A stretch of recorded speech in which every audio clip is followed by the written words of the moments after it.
Good afternoon, everybody, and welcome to a brand new episode of Fair Territory with Ken Rosenthal. I am Alanna Rizzo, taking you through the next half an hour. I am pleased to be joined by Katie Wu, who does a tremendous job covering the St. Louis Cardinals for The Athletic. As you can see, Ken is still on assignment. Katie, thank you so much for pinch hitting for him. Appreciate it and love having you on. Let's get to something before we get into the Cardinals. Let's talk a bit about the Tampa Bay Rays. News breaking just moments ago that it looks like they are going to be playing at Steinbrenner Field in Tampa for the 2025 season. So ironic, Katie, that the Tampa Bay Rays will actually be playing in Tampa in 2025. Yeah, isn't that funny? Because for the first month of the offseason, we were thinking that they wouldn't be. And look, obviously it is not an ideal situation what happened to the Rays home stadium. But I think when you take into consideration all of the other alternative options, this is best case scenario, keeping the Tampa Bay Rays in Tampa. It's best for the organization. It's best for the players. It's best for the families. We don't talk about that enough. The wives and the moms of the kids having to scramble, not just on road games, but potentially having home games that were also road games. Nobody wants that. So also good for the fans who want to come out and support their home team. They can actually do so in their home city. So all in all, I think this is best case scenario. Not only that, but it's an opportunity for the players themselves, Katie, to perhaps play in front of sold-out crowds. Tropicana Field only averaged about 16,000 fans per game, and Steinbrenner Field only holds 11,000. So maybe a bit of a different atmosphere that the players can get used to playing in front of. Yeah, I think, again, it's not ideal, but if we look at what the glass half full option, it would be a totally different maybe mindset or atmosphere for Rays players. I think it will be interesting. I did not have on my bingo card 2 major league teams playing in minor league stadiums next season. But given the Rays circumstance, this I think makes the most sense. All right. The Yankees will actually be the home team, if you will, at their own facility for 4 games in April, the visiting team rather, for 4 games in April and 2 in August. Okay, let's get to what you know best, and that is the St. Louis Cardinals. You recently had a column in The Athletic about how they're going with the youth movement. Explain that a little bit more to me about what you mean, Katie. So it's a little complicated, right? Because for so long, we've thought of the St. Louis Cardinals as a contending team. They were consistently in playoff contention in that National League Central division. And in 2025, the final year under President of Baseball Operations, John Mozeliak's tenure, they're taking a step back. 2025 is a reset period. But what it is not a tanking season. It is not a full-on rebuild. The Cardinals will still try to field a competitive club next year. The big difference is they are not going to do so at the price of developing their younger players. So development of their young core, guys like Mason Wynn, Brendan Donovan, Lars Nootbaar, you go down the list, that's going to take precedent over maybe competing in the standings. So it's not to suggest they're tanking. They're not. Actually, I think that you're going to see the majority of last year's roster return. But the difference is in years prior, and I think the conversation with Mo that I had at the GM meetings made this very clear. In years prior, the Cardinals felt like they couldn't give young guys that were struggling a lot of opportunity in the major leagues because it would cost them valuable games in the standings. So you think about some top prospects that have struggled, Jordan Walker, Nolan Gorman.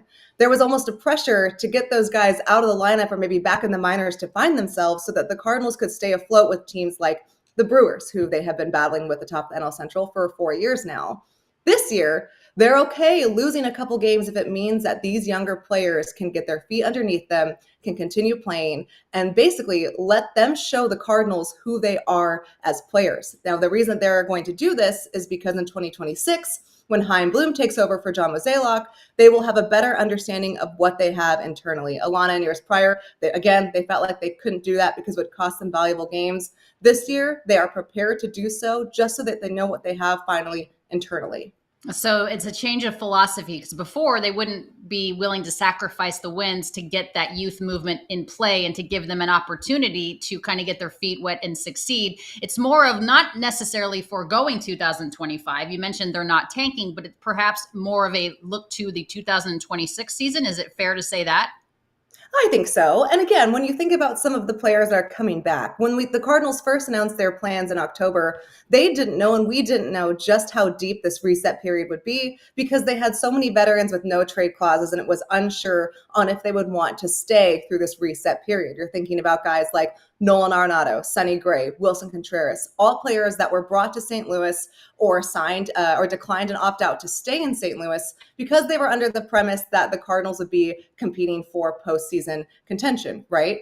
Now, John Mozeliak has had conversations with the majority of these players and tried to kind of figure out, like, would they be okay in 2025 with this reset period? Wilson Contreras was all on board, so much so that he accepted a position change from catcher to first base and DH in sort of a hybrid role. So that clears the way for young catchers Ivan Herrera and Pedro Pages to see consistent playing time, which is consistent with the Cardinals' messaging of letting the kids play. Same with Sonny Gray. I've had multiple people tell me he's on board with that. I believe Sonny would actually embrace that top of the rotation, let's mentor the young kids kind of mentality. Still some clarity on Nolan Arenado that we're waiting. I would imagine as we get closer to the winter meetings, we'll have a better idea of what his situation will look like. But when you look at how the Cardinals roster is projected right now, it won't be all that different from 2024. It's just how they're using the players will be different. We'll see a lot more of the kids, and the veterans that want to stay, they'll certainly be welcomed. You mentioned wanting to stay, and you brought up a really good point about Contreras. From the outside looking in, it seems like this whole Contreras-St. Louis Cardinals situation has been a bit of a misstep since its inception. But in your conversations, you're finding out that he actually wanted to stay in St. Louis and was willing to make that position change in kind of that hybrid role. What more can you tell us about those conversations, Katie? Yeah, it's certainly been an up and down relationship for Contreras in St. Louis. But I think it was clear even after 2024, when he had 2 injuries that really kept him out for half the season, that he wanted to stay. And in talking with Mo, he said both Contreras and the Cardinals medical staff believe that the switch from catcher to first base or DH would be better for his long-term health. Contreras feels the same. He likes mentoring the kids. I mean, spring training last year, he took all of the catchers in the system from AAA down to low A and took them out for dinner. It's something he likes to do. And I think when you're looking at the Cardinals overall, they don't seem that far off. I know that they missed the playoffs for the last 2 years, but I think Contreras sees something in this organization worth sticking around for. There are different players have maybe different things that they want, different incentives, but for Contreras' sake, he wanted to be a Cardinal. He signed here for a reason. He's okay taking a step back from a team perspective for a year. I think because he genuinely believes there's something to build upon here and he wants to be a part of it. There are a lot of different scenarios going around across Major League Baseball in terms of regional networks, TV rights, those types of situations, the St. Louis Cardinals notwithstanding. How do you think their whole TV deal and TV situation will affect what they can do in this free agent market coming up with so many, things still up in the air? Yeah, it's a great question. And it's a problem, like you said, that's not just specific to St. Louis. Over about a third of the league is going to deal with some sort of payroll cut based on their TV revenue or projected TV revenue. And this is something that the Cardinals had known was coming for a while. They were able to re-up with Diamond Sports Group and FanDuel Sports Network Midwest. It's a lot. They were expected before they renegotiated their deal around $75 million in 2025 rights fees. They're taking about 1/4 of that away. So there will be some deduction in payroll next year. Now the Cardinals they are part owners of their own network. So that, kind of plays into it and could actually benefit them. But this is probably the year to do this in conversations that we've had with the organization because the Cardinals weren't figuring to be big spenders in free agency anyway. This goes back to the whole youth movement, right? They let Paul Goldschmidt go. They weren't going to bring him back. They probably aren't going to be perusing the market for the high dollar spenders that we've seen them before in years prior. The Cardinals were all about the starting pitching market and free agency. That's not going to be the case this year. They're going to rely on their young pitchers, guys like Andre Palante, Michael McGreevy, some guys coming up in AAA. So from an organization and operation standpoint, this does make sense because it's going to come at the 1 year where the Cardinals probably aren't aggressively looking for free agents on the open market and instead looking internally. Yeah, and all-star first baseman Paul Goldschmidt, a free agent now too. Does that mean also in your estimation, Katie, that Nolan Arenado is a relatively big trade piece? Do you see him as a Cardinal in 2025? I think it's really hard to say, and I think that will actually be the biggest question for the Cardinals this offseason. It's not necessarily who they go get, it's who stays. I think conversations still have to be had between the organization and Nolan Arenado, what he wants. He wants to win above all, and I think it's a little premature to speculate what that looks like. I think maybe as we get closer to the winter meetings, again, we'll have a better idea. But he's certainly someone that I would keep my eye on as trade speculation going into the winter meetings, only because we know Contreras wants to stay and is going to, and Sonny Gray wants to stay as well. Now, if the Cardinals are overwhelmed by an offer and Sonny agrees to it, because keep in mind he does have that no trade clause, maybe something changes. But for right now, St. Louis is planning on having both of those guys back. We'll see what that means for Arenado. And again, I think that's probably going to be their biggest storyline heading into the winter meetings. And speaking of other storylines in the winter meetings, you know a lot as far as the GM meetings were concerned. You were there. What can you tell us about where Willy Adames, the free agent shortstop, may end up?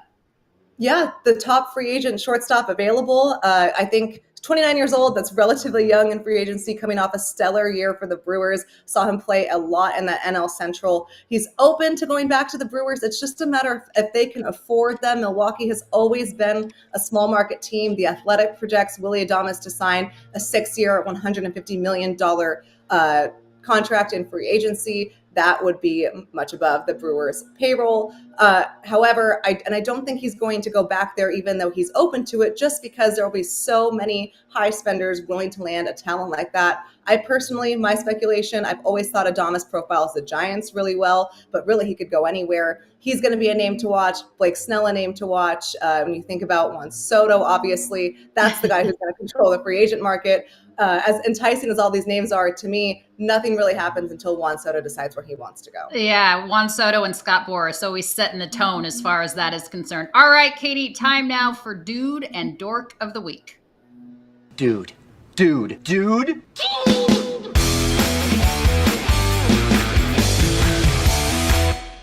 Oh, that's a great front end. That one is brand new here on Fair Territory with Ken Rosenthal. So this is the opportunity, Katie, where you get to brag on somebody that did something this week that you like. Who's your dude of the week? I'm going plural. I'm going dudes of the week. I want to give some love to the National League Manager of the Year finalists, Pat Murphy of Milwaukee, Carlos Mendoza of the New York Mets, and Mike Schilt of the Padres. These are all first-year managers that had pretty heavy expectations with their team coming in and exceeded all of them. These three did such a fantastic job with their clubs, all playoff teams, that Dave Roberts, who equally belongs on this list, they just can't have four, wasn't even a finalist. And that's no knock on Dave. I think that's just a testament to what these skippers did for their clubs. I've known Mike Schilt for a while. He was a Cardinals manager in 2021, my first year with the club. And to see him have the same kind of results in San Diego that he did in St. Louis in his first year, that was not surprising. Seeing Pat Murphy take over after a managerial change maybe blindsided the organization. That was great. And you think about what the Mets went through early in April and May and their deep run in September, what they had to go through as well. All three of those guys, there's no clear winner here. I wish it could be like a triple award, because there is no clear winner for me. But congratulations to all three with a very successful season. Yes, all of them certainly deserving. Unfortunately, only one will win the crown, but all great seasons. Okay, my dude of the week is actually an organization not in the United States. It's Chiba Lotte. The fact that they're letting Roki Sasaki be posted now when they are going to forego, perhaps millions and millions and millions of dollars to allow him to post and get to the United States. That is a very un-American corporate thing to do, but they are listening to their player. They're listening to their employee, if you will, about his desires. So congratulations. They are my dude of the week. All right, time now for the dork of the week.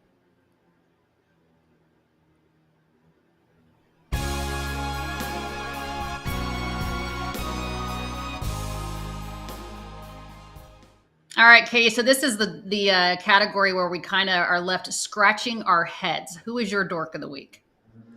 First of all, it gets me every time that the award has John Fisher's name on it. I will never not laugh about. It's hard for me to pick. I'm going to think, there's been a lot of speculation about Juan Soto, as we've said. Do we really think the Rays are going to be in on that? I mean, it's Tampa Bay. They're not big spenders. I'm not super sold on the idea that they're going to be in the Juan Soto sweepstakes. Just kind of makes me laugh at like typical off-season rumors. Yes, everyone's kicking the tires. That is not true. Not everybody is kicking the tires on Juan Soto. The Cincinnati Reds are not kicking the tires, and either are the Tampa Bay Rays. Okay, my dork of the week is whoever signed off on this T-shirt. It's the 2024 Dodgers World Series champion T-shirt. Katie, all of the signatures are the 2023 Rangers. Oh, all the players are Rangers. Who signed off on this? Fanatics So is close. selling a Dodgers World Series shirt with all the 2020. Look at Corey Seager's on there. John Gray's on there. What are we doing? Do we not have some eyeballs on this? So anyway, if you happen to purchase this shirt, anybody from Fanatics, it's incorrect. None of those players, I don't believe, were actually on the Dodgers in 2024. I mean, there is a Will Smith, but it's the wrong Will Smith. So there you have it. That is my dork of the week as far as that is concerned. All right, Katie, you're wonderful. I appreciate it. We look forward to reading you in this offseason, and we'll see you again soon. Spring training will be here before we know it, my friend. You got it, Alanna. Thanks so much. We'll talk soon. All right, Katie Wu of The Athletic. We appreciate it very much. Time now to hear from our folks over on Foul Territory. We'll be right back.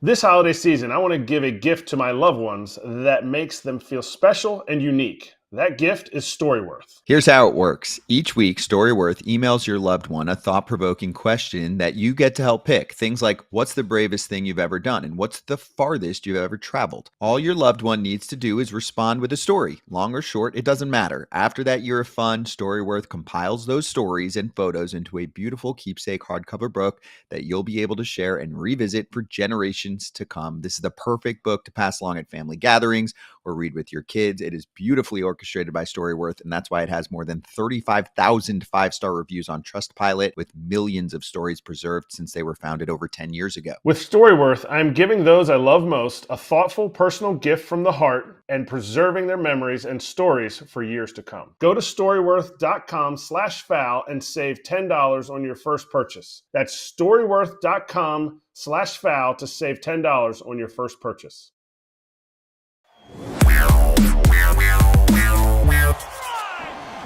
All right, time now for Inside Dish here on Fair Territory with Ken Rosenthal. That is Jesse Rogers, my friend with ESPN, does a tremendous job covering not only the Cubs and the White Sox, but all of Major League Baseball. You saw him all over the postseason. Jesse, thank you so much for being here. First and foremost, what is the likelihood that Roki Sasaki ends up on the north side? Well, it's certainly a possibility, and that's an easy answer, right? Except that there's only probably a half dozen teams that he could end up with, and the Cubs are absolutely one of them. Now, a lot of people in the industry believe the Dodgers are the favorite, so let's just assume that they are, but also say that these other teams could make a good pitch, and the Cubs are one of them. And what I'm getting at is not about affordability, because as we know, any team can afford him. He has to sign this minor league deal like Ohtani did. We all know that. But the point is, there's only a handful of teams, Alanna, that have really been good assimilating Japanese players to the American culture, to the various teams. A bunch of them are represented by the same agent, Joe Wolf of the Wasserman Group. And so he knows which teams are really good. And what am I talking about? I'm talking about providing the right kind of diet, the right kind of schedule. I mean, players from Japan, just like players from the Latin American countries, just like players from the United States, all have different ways of going about their business and different needs. And maybe that's especially so coming over from Japan. So what I'm getting at is Shota Imanaga, Seiya Suzuki. I would guarantee you they would have good things to say about how the Cubs have made it comfortable for them to succeed in Chicago and with the team, with the franchise. Imanaga had a great year. Suzuki's been okay, hasn't had maybe that stellar great year, but the Cubs have done things to make him comfortable. I think the Dodgers do that, obviously. The Mets have done that with Senga in a good way. Texas had Darvish originally. Obviously, the Padres are one of those teams that do that well. I think San Francisco and Seattle have good reputations. So again, I feel like it comes down to a half a dozen teams unless he really wants to think outside the box. So after the Dodgers, the Cubs have a good pitch and have some players to back that up. Yeah, basically a handful of teams legitimately in the Roki Sasaki sweepstakes. Okay, from the north side to the south side for just a moment. As far as the Garrett Crochet trade happenings are concerned, does the league need to figure out what happens to Corbin Burns, Blake Snell, Max Fried before there's an actual landing spot for Crochet? And do you think he's dealt? Well, I do think he's dealt. There's not really much reason to hold on to him. Unlike some of the closers, I don't think waiting till July benefits Chris Getz. It's just less control for the team that gets him. A closer in July sometimes can be more valuable than in December. So that'll be interesting with the Ryan Helsleys of the world and Devin Williams. But going back to Crochet, I think he's going to be traded. Look, it is the chicken or the egg sort of, controversy, if that's the right word, discussion. Like, do the trade candidates have to clear the deck, or do the free agents have to clear the deck first? That's the balancing act that Chris Getz has to figure out here.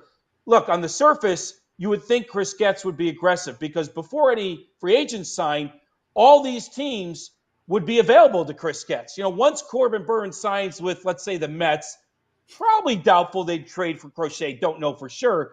But like the idea of signing Burns and trading for Crochet is probably out of the mix. So you would think the trade might happen first so people know what their farm system is going to look like. They know kind of budget-wise what's going to happen. Crochet's not going to cost that much. And Getz would be probably smart to do that first, as every team would be open to it, unlike when the free agents start coming off the board. The other theory, of course, is when all the free agents come off the board, well, the team that is left without one might be more aggressive for Crochet. So timing is always difficult. I get asked that a lot. But I would if I'm Chris Getz, I want everybody out there available to me in a trade, and then let's get into a bidding war for him.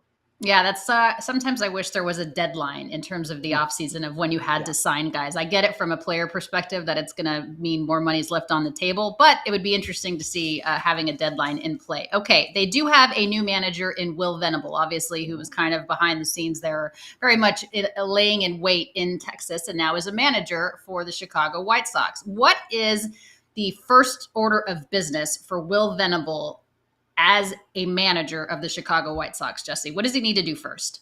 Yeah, I don't think it's really that different. Despite losing 121 games, he's got to connect with his players. He has to connect with his players. There was so much dysfunction over the last couple of years, especially these young players that are going to be there. I have a feeling that at some point here, Vaughn and Benintendi somehow, some way are going to move on. Some of these veterans are going to end up moving on, even Luis Robert, maybe by July. So connect with these young players that he's going to grow with. There's a decent young pitching core there already and coming up through the minors. They really don't know exactly where this position player group's going to go. They're probably going to get a few guys in a trade with Crochet back. So connect with these young players and all grow together. Pedro Grifol, the last manager, sort of jumped into a veteran team that had a mix of young players as well, and it just didn't work out the way they thought. The connection didn't fit and feel right. I think Venable just needs to connect with the young group that's going to be here for a bunch of years, as he will be here for a bunch of years, and then just let things grow, sort of be the opposite of Grifol in a lot of ways. Pedro was very earnest, trying to win. We know that's not what's going to happen here. It's got to be a lot of teaching that goes on. So connect, teach, and let things grow. You'll probably lose less than 121 games, so it will be a successful season by that measure, Alanna. Man, it'd be hard to lose 123, 124. Let me ask you this, though. I mean, it's such an ever-changing roster, and it looks like they're completely rebuilding. Who's the centerpiece? Who's the focal that you build around? Yeah, it really is kind of the young pitching core. Drew Thorpe, Jonathan Cannon, Davis Martin, not household names, but they showed something despite a bad team. Position player-wise, I don't have an answer for you. I mean, Colson Montgomery is a guy that's been coming up, but his progress has slowed a little bit. He's their top prospect. But normally you might say Luis Robert, but he's probably going to get moved. Benintendi has not had a good run. He's probably going to get moved if they can dump that salary. Maybe Vaughn sticks around. But I would probably answer you, the guy to build around position player wise isn't on the team yet, unless it is Colson Montgomery. So, they drafted a pitcher in the top 5 pick. So I don't know about building around a pitcher or a position player, but it's not quite defined who that's going to be, who that core is going to be. Jesse, what do you think the ask is going to be to get Crochet? What do you think the White Sox are going to want in return to trade arguably their best player on the roster right now? Yeah, definitely a major league ready player or two, but it has to be someone like in his first or second year. They're not trading for anybody that's about to go to free agency. So major league ready player or two, and then 3 prospects, something like that. If they can get four, maybe 5, if they can get that much, but 4 with 2 maybe major league ready and 2 at the lower levels, or 1 major league ready and 3 at the lower levels. Definitely 3 position players. It has to be 3 position players, and then maybe add a 4th pitcher or position player. So that's what they're looking for. Again, sort of a core group to build around. I was on another show talking about it. Like, what if the Phillies trade for him? I'd ask for Alec Bohm. Get a player that's ready to rock and roll that you could grow with over 4 or 5 years. Maybe be that guy that you build around along with that pitching staff. So major league ready means AAA or 1 year into the big leagues, and then let's get some prospects as well. Yeah, AJ Pierzynski on Foul Territory was saying that he had heard that, Alec Bohm needs to grow up a little bit. Maybe he can do that in Chicago around a younger group of guys. Maybe he can be more of a veteran presence there. Okay, before I let you go, Jesse, let's talk about the Cubs really quick. One more thing. Is Craig Counsell under any additional pressure in his second year as the manager of the Cubs, considering the contract that he signed? Kind of David Ross a bit blindsided. They thought that Craig Counsell was really going to bring some more wins to Chicago. Is he under any pressure, you think? I think he's under pressure from the fans. I'm not necessarily from the front office. Because look, they're not firing him even after 2 years. He's got he's making a lot of money over 5. So that kind of pressure comes in like year 4 if things aren't going well. But I think from the fan base, they thought they were getting someone that was going to squeeze more out of less, and he squeezed exactly the same that David Ross squeezed, 83 wins. So, I think they do want to see his fingerprints put on this team a little bit more and get a little bit more out of the talent there. They don't have a superstar or 2 to build around, so they really do have to squeeze more out of 3 to 4 WAR kind of players. They don't have a 7, 8, 9 WAR player on that roster. Can they get to 4 or 5 or 6? Maybe if Suzuki has a career year or someone else like that. I think he does have to squeeze more out of less in a sense and try to get closer to 90 wins. Close to 90 wins means meaningful games in September, which is something they didn't really play this year. Kyle Hendricks is gone. He is now a member of the Angels. Who else needs to be in that starting rotation to complement Justin Steele? Yeah, Shota Imanaga had a good first year. Obviously, Jamison Tyon had a really good year as well. Still has 2 years left on his contract. They do have a good young group of pitchers coming up. Ben Brown was looking good, then got hurt. Cade Horton was their top prospect. He got hurt. So there's some room for a pitcher near the top of the rotation. Honestly, in the perfect world, they would sign Corbin Burns, a Counsell, Milwaukee guy, and then move Imanaga to 2 or Steele to 2 and Imanaga to 3 and Tyon to 4 and one of their prospects to 5. I don't know if they'll do that, but a Max Fried, a Jack Flaherty, second tier kind of guys make sense. So my point is there is room for a 1 or 2 type of starter on this team, even if he isn't a true ace. And I think they will spend in that area, whether it be money or prospect capital for a pitcher. I like your idea. I like Corbin Burns reuniting with Craig Counsell. Before I let you go, I'm going to ask you the, I guess, $600 million question maybe. Where does Juan Soto end up? Yeah, I think it's going to be back with the Yankees. I think he'll do maybe even what Aaron Judge did, explore a little bit, but end up back with the Yankees. And I think it's as much about Brian Cashman as it is Juan Soto, because he finally found the lineup balance he was looking for last year. And just to see that walk out the door and sort of start over with Stanton a year older and even Judge a year older, I just don't think he's going to do it. I don't know. I honestly don't know how they replace Soto if he walks. I just don't know how they do it.